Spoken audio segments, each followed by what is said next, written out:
welcome back. It's Drsaru. Hope you've been keeping well. Happy Friday and happy weekend. This is Med in Practice, where we talk everything alternative medicine and the simplest things that you can do from home to help you cope with the disease process that you're facing currently. And today on this topic, we're going to be talking about hemorrhoids.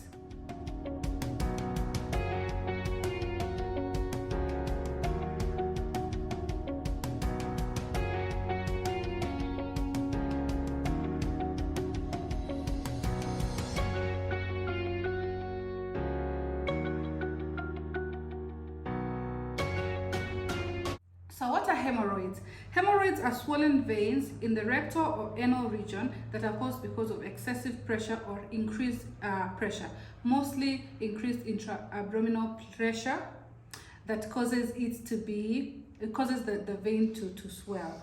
You can ask, how would I know I have a hemorrhoid, for example? We'll just jump in right to the signs and symptoms before I get to tell you what actually causes the hemorrhoids. So, first off, there's two types of hemorrhoids: internal hemorrhoids and external hemorrhoids. For the time that you have for example, any type of signs and symptoms, it's mainly because you're suffering from external hemorrhoids, which is the commonest form of hemorrhoids. For internal hemorrhoids, unless something else is happening, like maybe you're getting a strangulated hemorrhoid, you can get actual symptoms. But when it's internal, in most cases, for internal hemorrhoids, normally it's almost painless and no discomfort. But for external hemorrhoids, on the other hand, you can get itchiness and irritation around your anal region. There might be pain and discomfort. You can have swelling around your anus, especially when it's prolapsing or it's coming out because the vein has really bulged and it's coming out through the anal region. You can have bleeding, especially when you're still constipated and the stool is really hard. So when it's passing through there, you can get micro tears, and of course the vein is going to lose its elasticity and burst, and you can get some bleeding happening. So one thing people might ask, yes, for hemorrhoids and varicose veins, almost the same thing, only that the location is different. So how frequent or what is the prevalence of this illness or this condition? Around 3 out of 4 adults might experience this disease process or this condition called hemorrhoids in their lifetime. It is that common. So don't be shy about it when you happen to get hemorrhoids.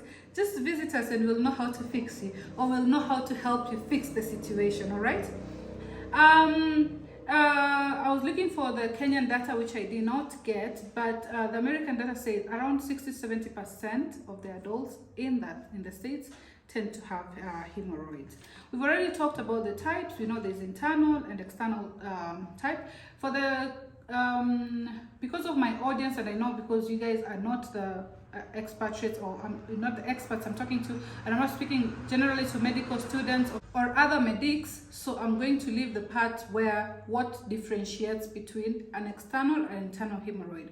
But of course, when you come to the hospital, we might be able to explain for you that if you need the explanation. So for the causes now, causes are normally mainly unknown, but it doesn't necessarily mean we do not know what are the risk factors or the causes to hemorrhoids, all right? So we know how this thing comes to being, I've already explained to you, when there's increased intra-abdominal pressure, it tends to make the veins around your rectal and your anal region to bulge.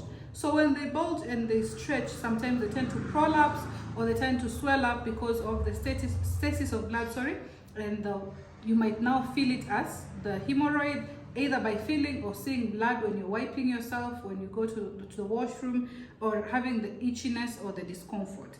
So one thing is one of the things what are the causes of increased intra-abdominal pressure, for example? One thing, straining. When you happen to go to the washroom and you find yourself having to strain to go to the washroom, like you really have to strain, maybe because you're constipated or something, that can be one of the causes of hemorrhoids. The other thing is chronic diarrhea or chronic constipation. or whatever, be it that you have been having prolonged diarrhea sessions or prolonged constipation period, you can also develop, you're at a risk of developing hemorrhoids.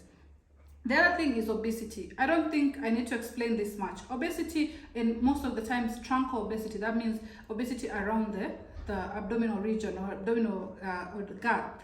So it puts pressure, the fat and all that puts pressure in your abdomen, and definitely it will also translate to your rectal and anal veins, and it's going to cause you to have the hemorrhoids.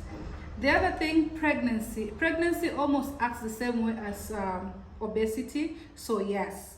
So the fifth thing, anal intercourse. For the people who practice anal intercourse, definitely that also can be a predisposing factor for you getting hemorrhoids.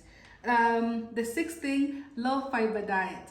How do I stress on this low fiber diet? Because for low fiber diet, it means that you don't have the bulk that it requires in your stool for you to have a softened stool to pass stool without straining. So if you're just eating your meals without putting the fiber into account, it's definitely going to translate into constipation into straining, and definitely that's going to impact on you either getting hemorrhoids or not. The seventh thing is heavy lifting. For people who lift a lot and regularly, that is, you tend to use a lot of force and there's a lot of intra-abdominal pressure created, and that can also translate to you getting hemorrhoids. The other thing, the eighth thing that I felt I needed to address is staying longer in the washroom. Not because of the duration really, but when you're staying longer, we are assuming you're also straining and you're having those episodes of constipation, so it could also be a cause or a risk factor for you getting hemorrhoids, right? We have talked about the symptoms, how you'll know you have hemorrhoids, and we have talked about the causes of hemorrhoids. Now, do you know of any complications that can develop because of hemorrhoids? Though highly unlikely, but they do happen. You can get thrombosed piles or hemorrhoids. That basically means when the blood is collected in the vein, yeah, and there's a lot of stasis, that is just stagnant blood, it can clot in that vein, and when it clots, then that is when it's a thrombosis has formed, and it can be very, very painful. So in most cases, we just normally slit the vein and try to excise it or drain it, and then it can be better. The other thing, anemia. For some people, they really bleed because of this hemorrhoids, though rarely, but it does happen, and it can lead to anemia. Strangulated hemorrhoid is when the vein has been nipped somewhere and you cannot get the flow as the way you'd want it to be, and that also can cause a lot of pain, and that is one of the complications of anemia. So how can you prevent it then? You're like, okay, now that we know about anemia, we know I can get a thrombosed pile, it's so itchy and there's a lot of discomfort. What can I do to prevent it? First, exercise. Well, especially if you're obese, you try to lose weight so that you cannot generate that intracranial pressure. The other thing, high fiber diet will help to soften your stool, give your stool enough bulk so that when you're going to the washroom, it does not really take a lot of straining. You just go an easy way. And then increase of fluid also helps with softening your stool. So yes, you can increase your fiber diet, you can increase your fluid intake, you can do exercises. And if you're a person who thinks still you're getting inadequate amount of fiber in your diet, you can do fiber supplements. There are different companies that do sell fiber supplements, which are really good and help soften your stool and help you abate of the symptoms of constipation. Yeah, and it's a lot of lifestyle modification, especially for people who have constipation, who have not yet developed hemorrhoids, to avoid getting the hemorrhoids. So when you come to us, we examine. Of course, there's just the visual inspection. You can see if somebody has hemorrhoids or not, especially if they're external. And then now there's the digital rectal examination to palpate and see if there's actual hemorrhoids. And after that, there's so many ways that we can address the situation depending on the grade of the hemorrhoids we feel it's in or at.